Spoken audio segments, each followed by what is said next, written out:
మాజీ corporator Aryapuram cooperative urban bank మాజీ director YCP senior నాయకుడు నండూరి వెంకటరమణ కేబుల్ రమణ 62వ జయంతి వేడుకలు స్థానిక సీతంపేట వాటర్ ట్యాంకుల వద్దనున్న ఆయన విగ్రహం వద్ద మంగళవారం ఘనంగా నిర్వహించారు. పలువురు నాయకులు ఆయన విగ్రహానికి పూలమాలలు వేసి నివాళులర్పించిన అనంతరం సంస్మరణ సభ నిర్వహించారు. కేబుల్ రమణ మిత్ర బృందం కుటుంబ సభ్యులు మహిళా సంఘాల ఆధ్వర్యంలో జరిగిన ఈ కార్యక్రమానికి ఏపీఐఐసి మాజీ చైర్మన్ శ్రీకాకుళపు శివరామ సుబ్రహ్మణ్యం, పంతం Satyanarayana charitable trust chairman పద్దం Kondalarao, ఆయన సోదరుడు శ్రీ వల్లి దేవసేన సమేత సుబ్రహ్మణ్యేశ్వర స్వామి దేవస్థానం ధర్మకర్త నండూరి సుబ్బారావు, మాజీ కార్పొరేటర్లు మానే దొరబాబు, నండూరి శాంతిశ్రీ, బ్రాహ్మణ సంఘం నాయకులు మాదిరాజు శ్రీనివాస్, దూర్వాసుల సత్యనారాయణ, బామిడిపల్లి వెంకటరమణమూర్తి, నాయకులు బుడ్డిగ రవి, బుడ్డిగ గోపాలకృష్ణ, దినేష్ కుమార్, వీర గోవిందు, వీరబాబు, బిక్కిన రవి, సాయిబాబా, మెట్ల యేసుపాదం, దేశిరెడ్డి బలరామనాయుడు, గార్లపాటి సూర్యనారాయణ, వాసంశెట్టి గణేష్, తాళం శ్రీను, పొన్నాడ పోలారావు, గుక్క తాతబ్బాయి, సబ్బిశెట్టి రాంబాబు, దిడ్డి సూరిబాబు, రమ, దుర్గా, రమామణి, ఆటో సత్యబాబు, బొట్ల సురేష్, శివ, శంకర్, సత్తిపండు, సారిపల్లి శ్రీను, జగదీష్, మారిశెట్టి సత్యనారాయణ, శర్మ, కొమ్మోజు రాధాకృష్ణ, మద్దుకూరి బుజ్జి తదితరులు నండూరి చిత్రపటానికి పుష్పాంజలి ఘటించారు. ఆయన సేవలను స్మరించుకున్నారు. కేక్ కట్ చేసిన అనంతరం స్థానిక ప్రజలకు అన్నదానం చేశారు.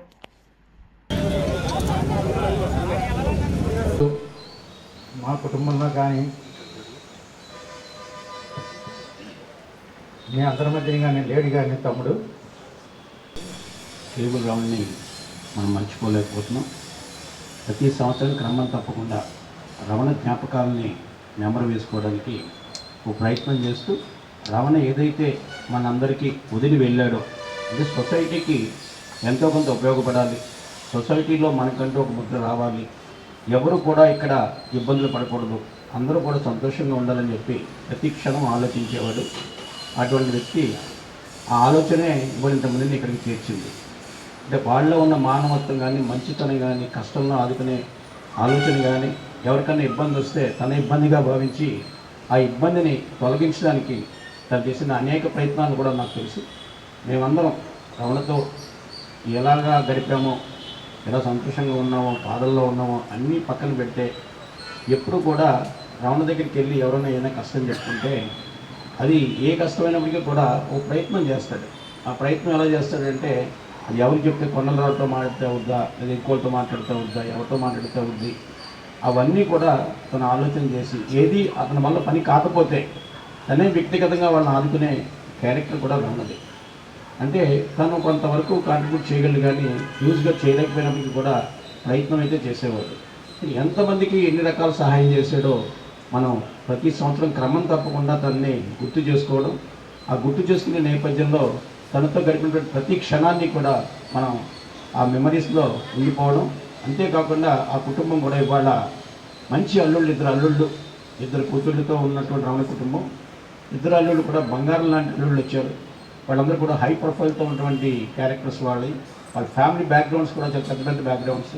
అటువంటి వాళ్ళు మరి రమణ ఉండి వివాహం చేయించవలసిన బాధ్యత ఆయనకు ఉన్నప్పటికీ కూడా వారికి దేవుడు వాడిని తీసుకెళ్ళిపోయాడు. కాబట్టి మళ్ళీ రమణ రూపంలోనే దేవుడు ఆ కుటుంబాన్ని చూసుకుంటున్నాడు. కూడా రమణ అందరికీ ఆప్తుడు, ఆపద్బంధువు అంటారు కదా, ఆపద్బంధువుడు, మంచి ఆత్మబంధువు. కారణం ఏంటంటే వాడు ఒక్క కేబుల్ రంగమే కాకుండా ఇసుక, కేబుల్, పెద్ద రకంగా వ్యవహారాలు సెటిల్ చేయడం, సేవా కార్యక్రమాలు, అలాగా అన్ని రంగాల్లోనూ తనకంటూ పాత్రను పోషించుకుని ఇప్పుడు ఇసుక వాళ్ళకి వస్తే ఇసుక రమణ, కేబుల్కి వస్తే కేబుల్ రమణ, సీతంపేట రమణ, అంటే ఎక్కడ దేంట్లో ఉంటే దాంట్లో ఆ చెరగని ముద్ర వేసుకున్నటువంటి మంచి వ్యక్తి. అందరికీ సహాయం చేస్తూ ఎప్పుడూ నవ్వుతూనే జీవితాన్ని గడిపాడు. ఇద్దరు పిల్లలు అదృష్టం కొద్దీ అల్లుళ్ళు, మంచి అల్లుళ్ళు దొరకడం. ఇప్పుడు పెద్ద అమ్మాయి ఏమో కన్సీవ్ అవడం, రెండో అమ్మాయికి ఏమో ఒక పాప మనవరాలు పుట్టడం. మరి చాలా అందరూ కూడా హ్యాపీగా ఉన్నారు. ఆడి మంచితనమే వాళ్ళని వేళ కాపాడుకుంటూ వచ్చింది. అమ్మాయి శాంతిశ్రీ కూడా కొద్దిగా ఇప్పుడే తేరుకుని నిదానంగా ఇంట్లో కూర్చుని పిల్లలు చూసుకుంటూ ఉంది. అలాగే మా సౌజీ కానీ, సుబ్బారావు కానీ, శివ, ఆ ఫ్యామిలీ కూడా పూర్తిగా వాళ్ళకి అండదండల కింద ఉంటూ వెన్నుదన్నుగా ఉంటూ ఏ కార్యక్రమం ఉన్నా వాళ్ళ ఇంట్లో మంచి కానీ చెడు కానీ అన్నీ కూడా పూర్తిగా దగ్గరుండి సుబ్బారావు పెద్దన పాత్ర పోషిస్తూ వాళ్ళకి అంది కూర్చేలాగా తీసుకొచ్చినందుకు సుబ్బారావు కూడా మనందరం కృతజ్ఞతలు తెలియజేయాలి. అంటే ఈరోజు బంధాలు మనకు తెలుసు ఎలా ఉంటాయో. అయిపోయిన వెంటనే ఆస్తులో లేకపోతే ఇంకో గొడవలో ఉన్నా కూడా వాడు చనిపోయినా సరే ఆ ఫ్యామిలీని అంటిపెట్టుకుని ఒక పెద్ద పాత్ర పోషిస్తున్నందుకు సుబ్బారావుని మా అందరి తరఫున కూడా అభినందిస్తూ, మరి అలాగే సుబ్రహ్మణ్యం గురించి కూడా సుబ్రహ్మణ్యం కూడా ఆడికి అక్కడ ఫ్లాట్ కొనిపించి అందులో కూర్చోపెట్టి వాడు చెడిపోయేటప్పుడు వాళ్ళు ఎంత బాధపడ్డారు అంటే సుబ్రహ్మణ్యం కానీ సుబ్రహ్మణ్యం అల్లుడు అలాగే వాళ్ళ ఫ్యామిలీ అంతా పక్కన ఆ రోజు ఆ రాత్రి జరిగిన ఇన్సిడెంట్ని బట్టి ఉండడం, అలాగే వాడికి మంచి చెడు ఎలా నడవాలో కూడా మంచి ఇన్స్ట్రక్షన్స్ ఇస్తూ సుబ్రహ్మణ్యం గారు పూర్తిగా అడ్డుపెట్టుకున్నాడు. ఆఖరి 5 సంవత్సరాలు కానీ 6 సంవత్సరాలు కానీ. మరి కేబుల్ రావణ్ గారి గురించి ఎంత చెప్పుకున్నా కూడా తక్కువే. కారణం ఏంటంటే ఇక్కడ మొదటి నుంచి కూడా మనం వాటికి ఒక సంస్కృతి ఉంది. కొండలరావు గారి దగ్గర నుంచి కూడా పార్టీలు ఏదైనా కూడా ఆ ఎలక్షన్ వరకే మాత్రమే తప్ప మిగతా రోజులందరూ కూడా కలిసి ఒక మంచి వాతావరణంలో ముందుకెళ్ళేటటువంటి పరిస్థితి. మరి కేబుల్ రావణ్ గారు ఎప్పుడు కూడా పేద ప్రజలకు అందుబాటులో ఉంటూ ఎవరికే కష్టం వచ్చినా సరే సహాయం చేసేటటువంటి వ్యక్తిత్వం. మరి అందు గురించే ఇప్పటికీ కూడా ఆయన మన మధ్య లేకపోయినప్పటికీ కూడా మరి అందరి హృదయాల్లో కూడా ఆయన ఉన్నారు.